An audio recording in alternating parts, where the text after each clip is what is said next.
Nous avons reçu à la fin du mois de décembre 3 bracelets qui ne sont pas à ce jour déployés, mais qui le seront très probablement dans les jours ou dans les semaines qui viennent. Il ne faut pas y voir une carence ou une inaptitude à les utiliser, ni même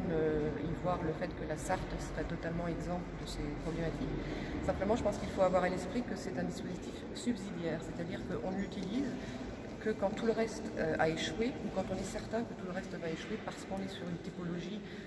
un type de menace, un risque de passage à l'acte extrêmement élevé et qu'on n'a pas d'autre moyen de l'empêcher.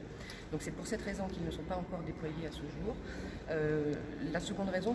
tient également au fait que nous avons pris soin de nous réunir à de nombreuses reprises, les 10 partenaires que j'évoquais tout à l'heure, précisément pour réfléchir à notre meilleure articulation entre les uns et les autres,